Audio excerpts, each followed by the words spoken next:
Good morning, everyone.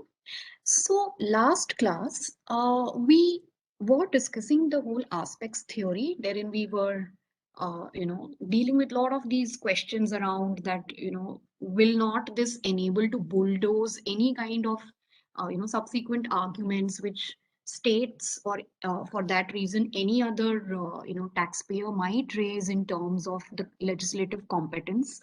And I was responding to all those questions by saying that yes, in fact, if you study the whole service tax regime, you will find instances of the theory being successfully being, invoked. However, before we proceed further, let me address the question which was posed where that example was being sought, right? As to what do we mean when we say that a measure which is adopted for the levy of tax does not necessarily determine its essential character, right? What exactly do we mean by this? If we can have some example of it. Hmm? Mm. See, even in this kind of a ratio, you will find n number of examples, even through case laws. And one such example that I can offer to you to explain this point further is where there was this particular instance when a state government had imposed tax on passengers and goods, which were being carried out within that particular state by road and inland. And the measure which they adopted so as to impose that tax was on fares and freights that were being collected, right? So, whereas the tax was on passengers, and that was an entry which is found in the state list. The measure which was adopted therein was that all right, whenever these carriers are charging freights and fares, on that this tax will be imposed, right? So hence when this kind of a challenge was brought, that look, in essence what you are trying to do is the moment you are imposing that tax on the fares and freights, it was argued, falls within the union list on which the state could not have imposed the tax.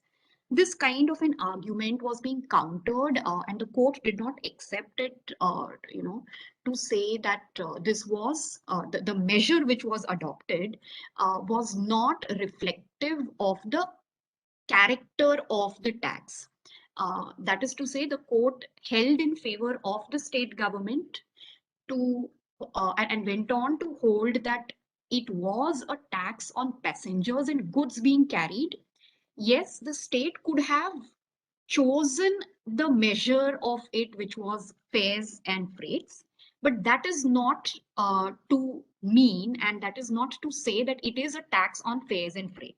In essence, it remains a tax on goods and passengers alone. This case, of course, had its other kind of repercussion in terms of challenge of, under Part 13 of the Constitution, right? Which again is something which acts as a restraint. But this was also the fact that this kind of a measure was adopted was of no consequence to determine the character of the levy. Is this okay? Does this clarify the doubt, uh, if any?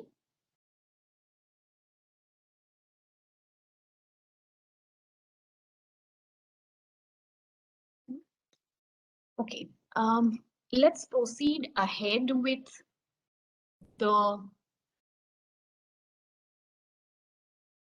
limbs of the arguments that we are yet to visit. So yesterday we had rounded up the aspects theory and this kind of a challenge that what were the two distinct aspects that were being identified. The court defended, the aspects doctrine by saying that, look, these are the two different aspects. Of course, we do have our disagreements with what exactly was the distinguishing line, but yes, the matter was decided here in favor of the government against the respondents. Now, there are there were other two challenges as well in terms of saying that, see, the levy which was imposed, right, under the Expenditure Tax Act was also violative of Article 14 of the Constitution, which guaranteed this kind of equality.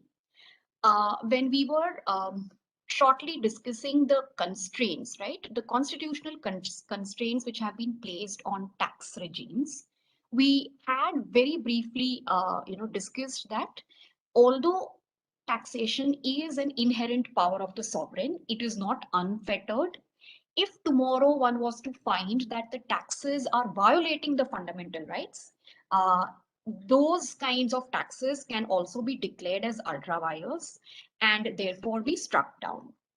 Um, that was therefore to say that that taxation is not immune from these kinds of scrutinies, and however the burden which is cast is much heavy when compared to other kinds of challenges which you otherwise bring under the violation of fundamental rights. This is one case which provides us with some kind of a peek into how this kind of challenge often plays out in terms of fundamental rights violations.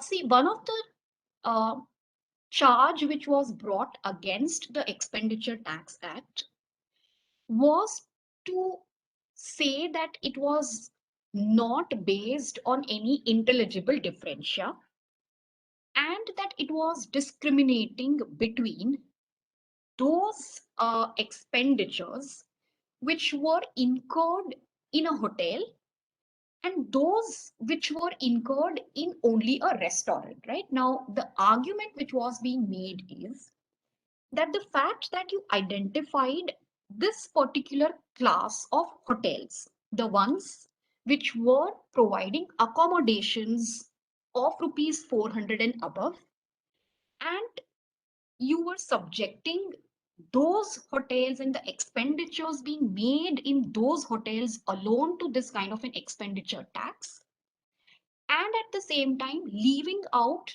other restaurants which were also catering to a certain kinds of affluent class. That in itself is discriminatory, right? The examples that you will find when you read this case are these restaurants in Bombay which were being quoted, Talk of the Town, China Garden, Gazebo, and Gaylord, right? Now the petitioners here were arguing that, see, these are the restaurants which are also serving high end individuals, right?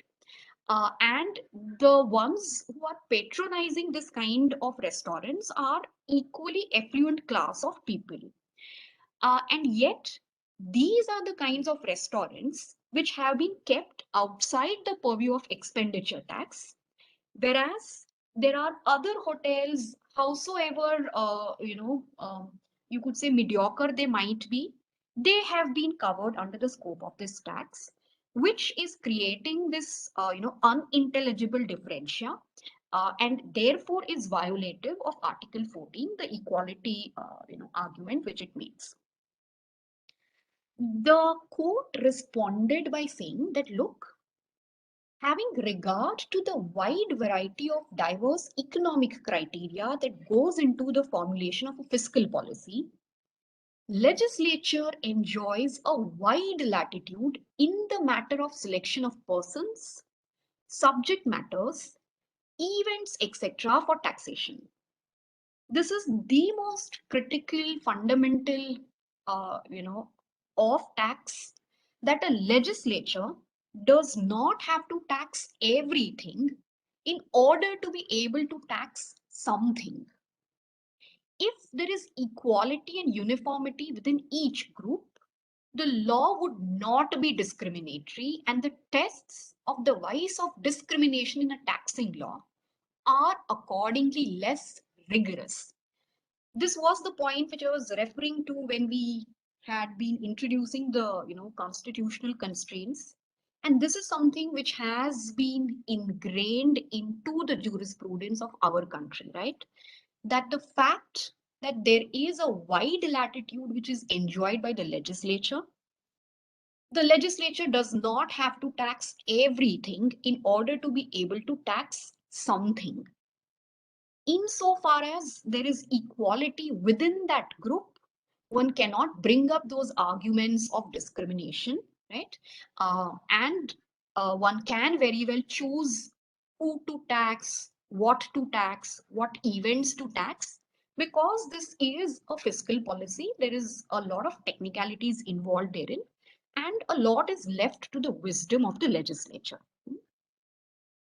Um, all these kinds of arrangements, therefore, the Supreme Court stepped in to say that there is ample of freedom which has been vested in the legislature, so long as the classification which is being made does not transgress the fundamental principles.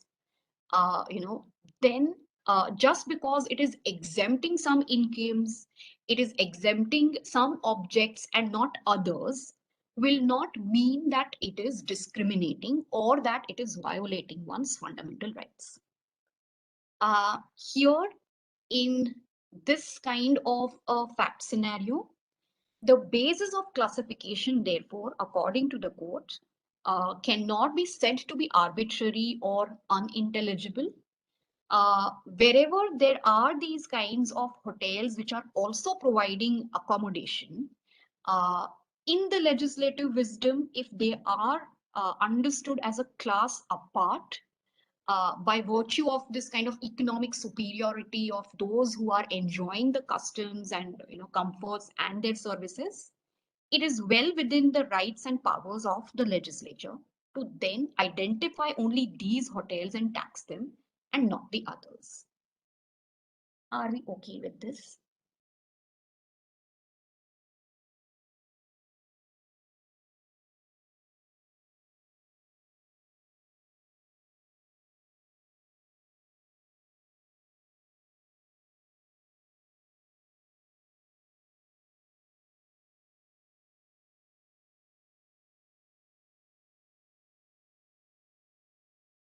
Hmm?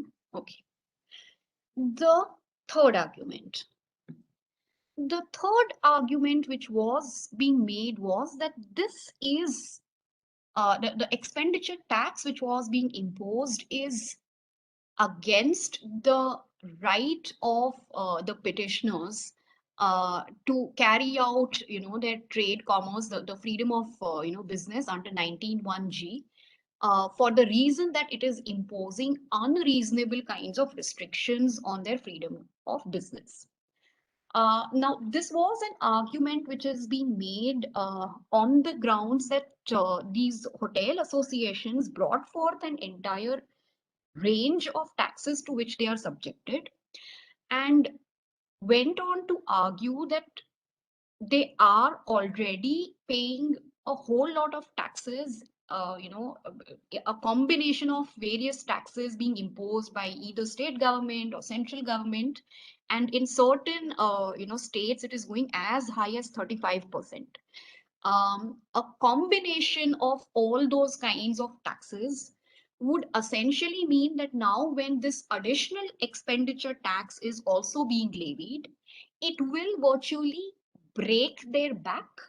And the fact that if you are making this kind of a consumption in hotels so expensive, it would essentially mean that they will be pushed out of business, and hence the violation to article 19(1)(g). They had come up with all those kinds of combined kinds of taxes which different state governments were subjecting them to, and consequently this additional tax would just be the last straw on the camel's back. The Supreme Court, however, did not even find this argument to be of merit, for the reason that they went on to hold that a taxing statute is not per se a restriction on the freedom which is guaranteed under 19(1)(g). The policy of a tax, in the way in which it is implemented or in the way in which it is effected, may of course bring some hardship to some individual cases, but that hardship, the court says, is inevitable as long as there are these kinds of abstractions from the generality of the cases, mere excessiveness of attacks, or even the circumstance that because of its impositions it might lead to the diminution of the earnings or the profits of the persons on whom that incidence falls, per se cannot constitute a violation of the rights under 191G.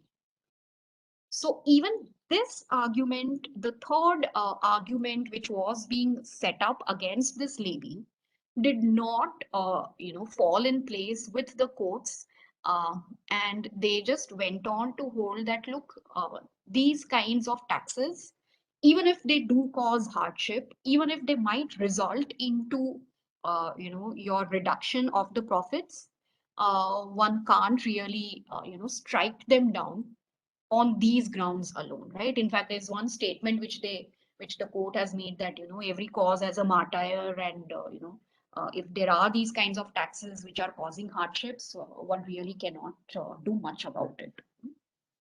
Which means that hardship alone will not be a good strategy if one is trying to assail a levy of a tax, right? So this is what we have as the outcome of the federation and the hotel association's case, where you had the petitioners challenging the levy on three different grounds. One, that it is not falling in sync with the economist notions of expenditure tax, that it is not falling within the legislative competence of the union, that it is violative of their fundamental rights, one under Article 14, other under 191G. None of those was found to be acceptable by the courts, and here is what we have as an outcome for the entire proceedings.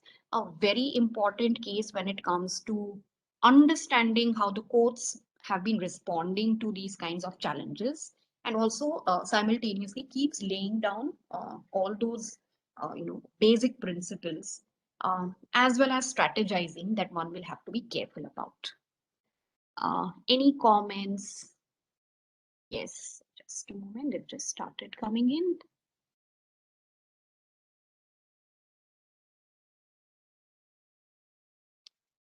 Okay, isn't this problem, this judgment problematic in the sense that the taxes are so high and it will not just break the economic stability but also provide the ground to double tax, right?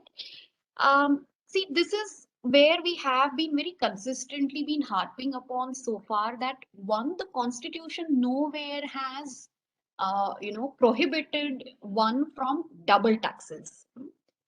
Second, here it is highly problematic in the sense that it is not even accepting that it is actually doubly taxing, right? Why? Because they are trying to identify these two different aspects. Whilst it is given that wherever you have two different aspects involved, although the subject which is being taxed will be common, but still it can be, it can still carry the day, with it. Uh, Here, what we are finding extremely problematic is the fact that those distinctions were not as clear as we can pick other examples and see it for ourselves, where you could differently identify it. Do also remember this when you study your constitutional law. This aspects theory is something which is a Canadian import that we have done, which does have its parallels of sorts with the pith and substance, which is more of, the Indian conceptualizing, right? So do be mindful about these two concepts when you are even studying these issues from a constitutional law angle.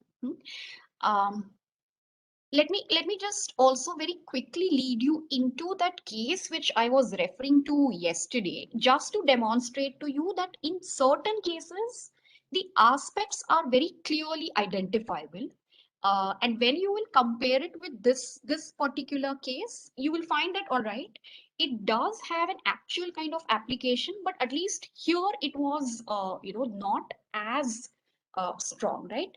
In fact, come to think of it, you might even have, if back then in H.S. Dillon's era, if this aspects theory was available, couldn't you have defended the wealth tax on those grounds? Like instead of us going into those, whether it was 49 or 86, couldn't you have saved the wealth tax also on the grounds of aspects theory? Just think of it.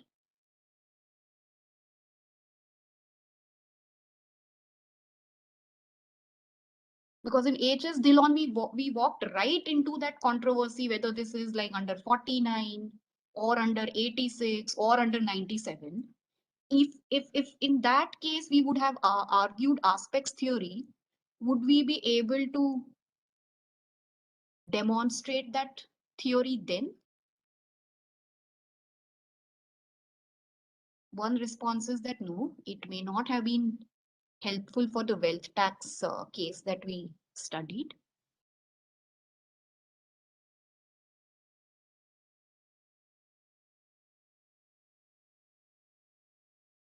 Anyone has any other thoughts? The question is, if we would have invoked aspects theory in H.S. Dillon, would that have been successful strategy?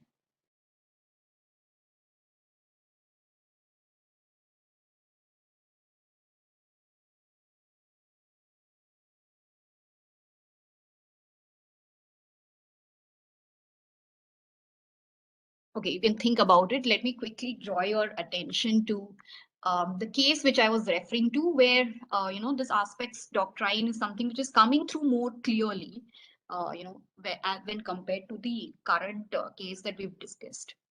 The All India Federation of Tax Practitioners versus Union of India is this kind of a case which exemplifies the application of aspects theory even for the later disputes.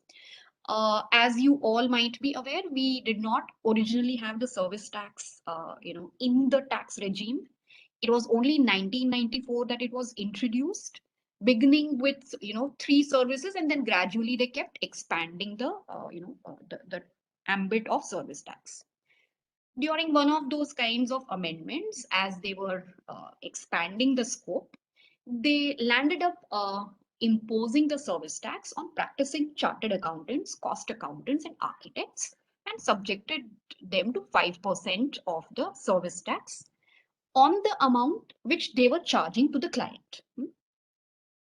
Now, this kind of a levy was being challenged by these associations on the grounds that, see, when we refer to entry 60, which is within the state list, that entry is on taxes on professions, trades, callings, and employments.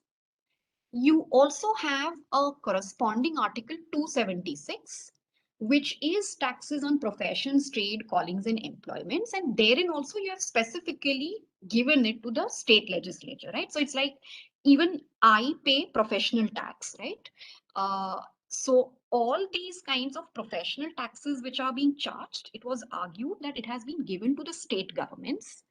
The contention was that one should be reading this entry 60 of list 2 in the broad sense of terms.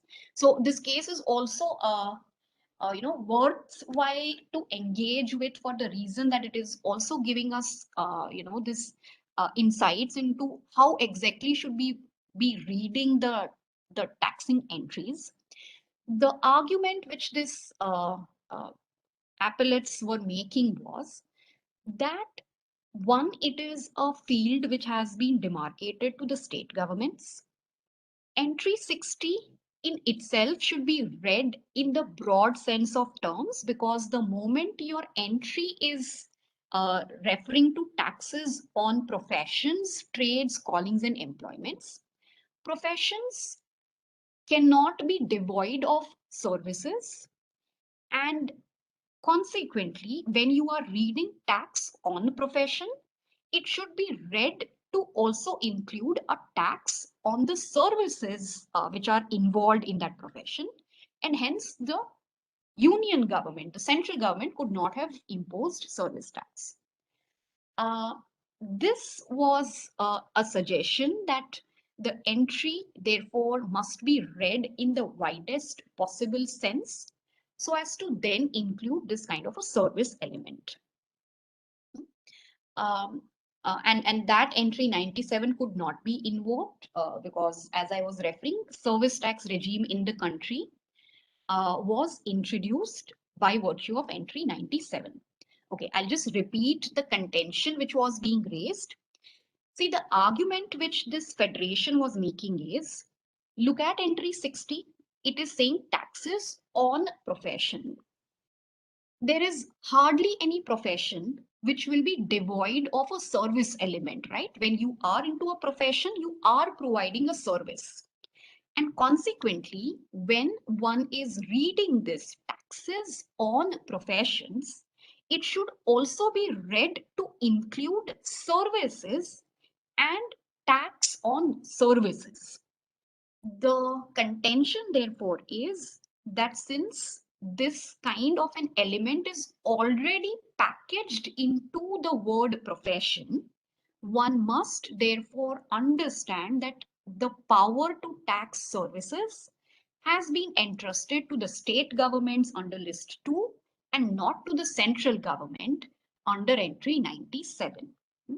And that this entry 60 should be given a broad reading so that the word profession includes services and the tax thereon also goes to the state government. Uh, with regards to this kind of interpretation of taxing entries, this is how the court read the entire arrangement of the entries in the three lists. The examination of these lists, right? And you can, this is an exercise which one can very well do on your own to engage with how it has been, settled. The examination of these lists will, the two lists which one is engaging with list 1 and 2, reveals that there are two groups of entries comprised in this list. One group, which is a general entry. The second group, which follows, is the taxing entry. So if you were to refer to list 1, you will find that entries 1 to 81 refer to several matters over which Parliament has authority to legislate. And then immediately what will follow are these entries 82 to 92, which will be comprising of the taxes that could be imposed by the law of Parliament. For instance, if you refer to entry 22 in list 1, you will find the entry pertaining to railways. Then when you move into the group of taxing entries, you will find entry 89 refers to terminal taxes on goods or passengers carried by railway, right? So it is this entry, when read with the relevant article in the constitution, which will give the power to the central government to impose the kinds of taxes which they are doing on the railways, right?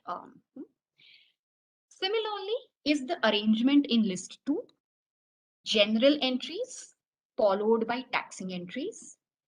Entry 18 refers, let's say, to lands, right? And then 45 will then refer to land revenue. So you find this kind of a dedicated taxing entries falling within the group, and it is therefore in that context that entry 60, which these federation of chartered accountants and cost accountants are relying upon, becomes a taxing entry. Taxing entry is not a general entry, and consequently, the court responds that we cannot give it a broad reading.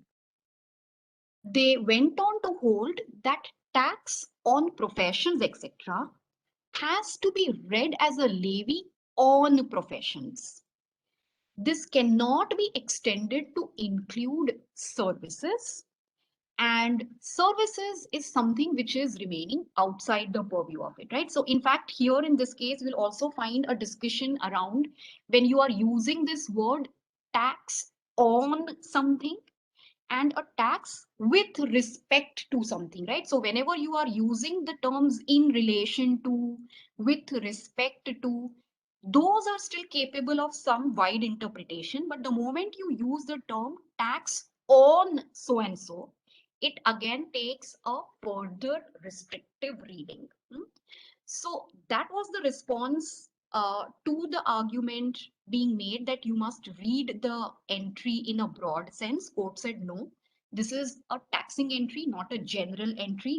We cannot give it a expansive kind of a reading so as to include service taxes. That's one. The other part, and which was the other reason why I'm discussing this case in class today, was the two aspects that were being identified, because we did have the aspects theory being invoked in here from the central government side to say that, look, there are these two different aspects involved. Although at the end of the day, it might be that, professional who is, paying these kinds of taxes.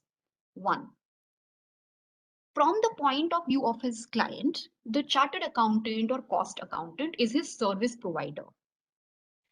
Tax cannot be levied under that act without service being provided, right? Under the service tax, when you will be imposing a tax, it will not be imposed until and unless there is this kind of a transaction of service provisioning.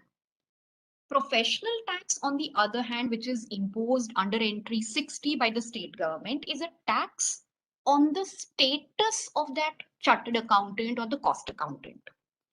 So as to say that as long as that person remains in the profession, it will have to pay professional tax.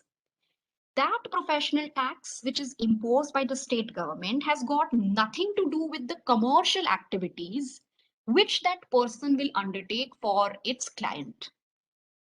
If the chartered accountant has no work throughout the accounting year, he will still have to pay the professional tax to the state government. Whereas if he does not have any some such kind of a client, he will not be subjected to service tax. These are two different aspects which are being involved, and hence the levy of service tax on these professionals was upheld. Now, does this clarify um, the position?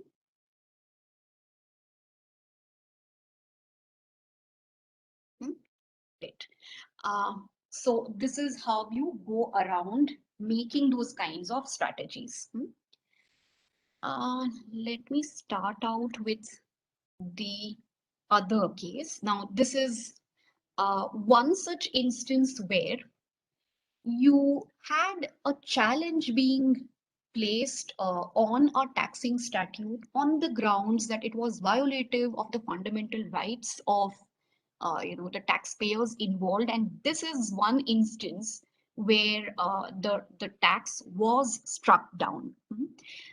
This also will give you an example of what kind of severe consequences when they are followed, when you do have this kind of a scope that your tax will be declared as ultra vires. KTM Nair versus State of Kerala, 1961 ruling of the Supreme Court. You basically here in this dispute had a land tax which was imposed by back then by the legislature of the state of Travancore, Cochin, and later on it was amended by the state of Kerala. Under this act, what they were doing is all the lands in the state of whatever description, of whatever tenure, of whatever quality, were to be charged and levied with a uniform rate of tax called as basic tax, right? So any piece of land that was there in the state was being imposed with this kind of a tax by the state government. Under that act, there were various arrangements that were being made. So under Section 7, the government could exempt, certain lands or certain class of lands by notification. Then under another Section 5A, which was introduced by virtue of an amendment, what the government did is they made a arrangement for making provisional assessment of that basic tax. This provisional assessment was to be made not on the basis of any particular survey that the government would undertake, maybe some kind of an ad hoc, situation in which this kind of an assessment was made, tax being imposed, to be followed up after making a regular assessment, right? During which a proper survey would be made. And then, of course, there was this arrangement that, all right, upon a regular assessment, if you find that there was some kind of a discrepancy between the provisional assessment and the regular one, the amounts which were being already paid, some adjustments would happen. But the catch here was that there was no time limit fixed for the conduct of this survey for regular assessment. And that's exactly where this problem arose. The fact that there was this kind of a provisional assessment to be made, and on those basis this kind of a tax to be imposed, when will it be followed by the regular assessment, when those adjustments will happen, that was nowhere specified. So the petitioners who were owning these various forms of lands under the state government challenged the constitutional validity of this act on the grounds that it is contravening their fundamental rights under Article 14, 19(1)(f) and 31(1), right? This is when the right to property was your fundamental right. Okay, we do have time, right? We are not running into the other time. Is your next hour free, or are you having some next class there? It is free? Okay, right. Then I'm fine. Now, as a result of this kind of an imposition, the petitioners were bringing this challenge that, look, one, you are not distinguishing between different kinds of lands which are being held. The provisional assessment which is being made is also being made without surveying the land. When will it be followed by the regular assessment? There is no timeline thereon. If the state government would go ahead with this kind of imposition of taxes on provisional basis, petitioners claimed that they will land in a situation where the land which they are holding is not generating any kinds of incomes. They will be subjected to this kind of provisional assessment, and a recovery of all those taxes will be made. Failing to pay the taxes to the government will result into them losing their holdings over the land, and in essence this kind of a tax is confiscatory in nature. The fact that there was no distinction being made between various kinds of land, right? Whether it was a barren land, whether it was a fertile one, not making that distinction in itself is now violating their rights under Article 14, because you are not treating those who are equally situated in an equal fashion.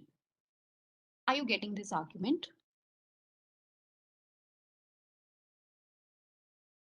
Hmm?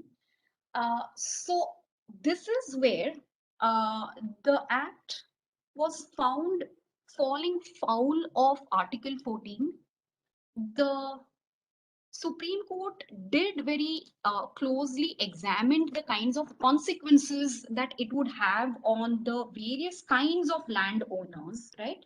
Because those who would be owning fertile pieces of land For them, of course, it would mean that they do have that kind of a capacity to keep paying up these kinds of provisional, assessments and taxes there under which have been placed.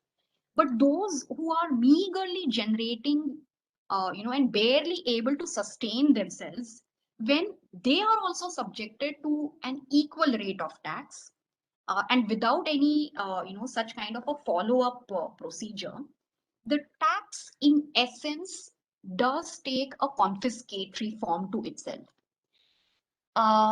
And consequently, uh, the court here did strike down this kind of a levy. This was one of those instances where the fact that every person who held the land was subjected to a flat rate, whether or not he had made any income out of the property, whether or not that property was capable of yielding any income. The fact that there was no attempt to classify the land at all, the lack of classification here created inequality, and therefore this is hit by the provision contained in Article 14. So this is one of those uh, core instances where you did have a statute being struck down on the grounds of Article 14. Are we fine with this one?